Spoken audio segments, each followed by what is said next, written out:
Hi, in this video we're going to see one of the best tips for very sensitive persons or HSPs, highly sensitive persons, at work. So for HSPs, work is very difficult because you get a lot of stimuli coming from everywhere. So there are some jobs that are typically good for highly sensitive persons. For example, graphic designer or gardener. So these are typically good for HSPs, and there are also some categories that are typically bad for HSPs, including customer service or working as a salesperson. So these are jobs that HSPs better not do. However, there's one big but, and that's one of the best tips for HSPs. Check the working environment. Check how people interact with each other. Check how the working culture is there. It's very important that you find a culture that suits you. There are many different work cultures. So there are very positive ones and there are very negative ones. Of course, most of the companies are somewhere in between. They're not extremely positive or extremely negative. They're more somehow positive, somehow negative.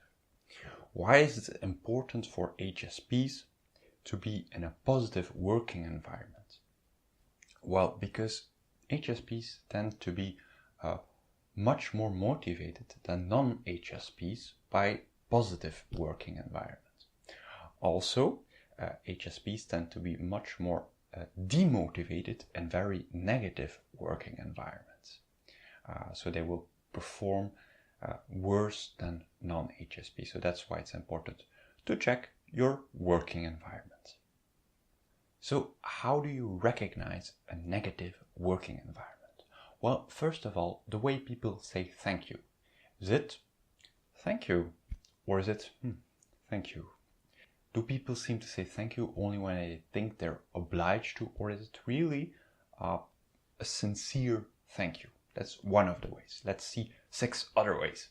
The second way to see if it's a negative working environment is to see if indirect communication happens a lot. For example, when your boss orders you to do something via someone else, or you hear something from a colleague, an advice from someone else. That's one of the things that typically happens in negative working environments. Third, the leaders, so the management, the people with more responsibility, will usually try to talk the most about themselves, and also they will try to get special treatment, and they will be proud that they receive special treatment. For example, special parking space or a bigger office. They will really feel proud about that they have these privileges.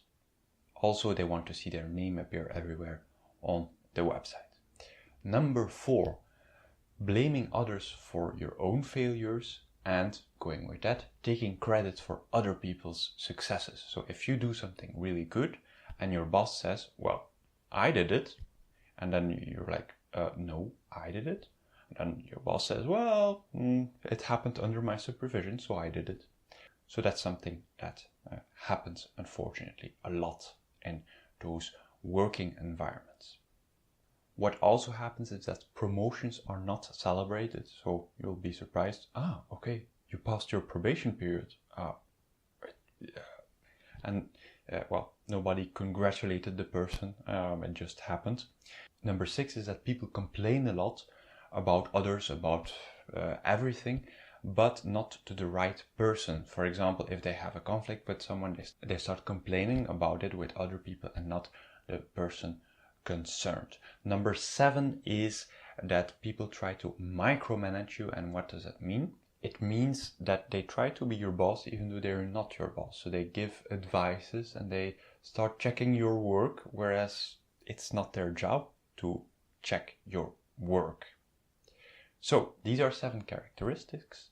Are you maybe working in such an environment? Well, the best tip is to cut away the negativity. It's a job easier said than done. But for example, if someone complains to you, then you say, well, I'm not the right person to complain to. Have you tried talking about it with the person you should talk about it?